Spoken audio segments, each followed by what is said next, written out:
ሰላም የተወደዳችሁ የእግዚአብሔር ቤተሰቦች፣ ዛሬ ለራስህ አትጸልይ፣ ለቤተሰብህ ጸልይ። ምናልባት አንድ የምትወደው ሰው በጭንቀት ውስጥ ይሆናል። አንድ ልጅ በሕይወት የሚኖርበትን መመሪያና ጥበብን ይፈልጋል። አንድ ወላጅ ራሱንና ልጆቹን የሚያስተዳድርበትን ኃይልና የበዛ ትዕግሥት ይፈልጋል። እስኪ ዛሬ ቤተሰቦቻችንን በእግዚአብሔር እጅ አሳልፈን እንስጥ። የእግዚአብሔር ቃል በመጽሐፈ ኢያሱ ምዕራፍ 24 ቁጥር 15 ላይ እንደዚህ ይላል፣ እኔና ቤቴ ግን እግዚአብሔርን እናመልካለን። ቤተሰብ ከእግዚአብሔር የተሰጠ ውድ ስጦታ ነው። ነገር ግን በየቤታችን የማናያቸው እንባዎች አሉ። አንዳንዶች በሕመም ይታገላሉ፣ ሌሎች በገንዘብ ችግር፣ ሌሎች ደግሞ በግጭት ወይም ተስፋ በመቁረጥ። ነገር ግን አንድ ቤት በጸሎት ሲቆም ተስፋ አይጠፋም። ዛሬ ጌታ ቤታችንን በሰላሙ በፍቅሩና በጸጋው እንዲሞላ አብረን እንጸልያለን። እንጸልይ።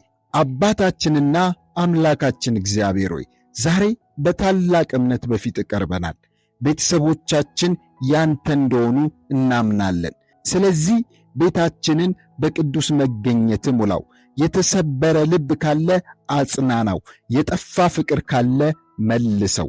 የተናደደና ያዘነ ልብ ካለ ይቅር ለማለት ጸጋን ስጠው። ቤታችን ውስጥ የሚሰማው ቃል የሰላም የፍቅርና የተስፋ ይሁን። ወላጆችን በጥበብ ምራቸው፣ ልጆችን ከክፉ መንገድ ጠብቃቸው። ወጣቶቻችንን በእውነትህና በቃልህ አጽናቸው። የደከሙትን አበርታ፣ የሚያለቅሱትን አጽናና፣ ተስፋ የቆረጡትን በተስፋ አድሳቸው።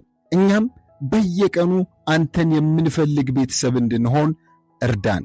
ጌታ ሆይ፣ እያንዳንዱን የቤተሰቦቻችንን አባል አንተ በስም ታውቃለህ። የሚያለቅሰውን ዓይን አብስ፣ የተጨነቀውን ልብ በሰላምህ ሙላ፣ የታመመውን በፈውስህ ዳስ፣ የደከመውን በኃይልህ አበርታ። የጠፋ ተስፋን መልስ፣ የተሰበረ ግንኙነትን አድስ። በቤታችን ውስጥ ፍቅር ይብዛ፣ መከባበር ይብዛ፣ ይቅርታም የዕለት ተዕለት ልማዳችን እንዲሆን እንጸልያለን። አባቶቻችንን በጥበብ ምራቸው፣ እናቶችን በብርታትና በጸጋ ሙላቸው። ልጆቻችንን አንተን የሚወዱ በእውነት የሚመላለሱ እንዲሆኑ እርዳቸው። ወጣቶቻችንን ከክፉ ፈተና፣ ከክፉ ማታለልና ከጥፋት መንገድ ጠብቃቸው። ጌታ ሆይ፣ በሥራችን ላይ በረከትህን አፍስስ። የእጆቻችንን ድካም እና የእጆቻችንን ሥራ አቤቱ አንተ ባርክ። የዕለት ፍላጎቶቻችንን እንደ ቸርነትህና እንደ ባለጠግነትህ መጠን አሟላልን። ከፍርሃት ይልቅ እምነትን፣ ከጭንቀት ይልቅ ሰላምን፣ ከተስፋ መቁረጥ ይልቅ ተስፋን በልባችን አኑር። ዛሬ በእምነት እናውጃለን። ቤተሰቦቻችን የእግዚአብሔር ናቸው።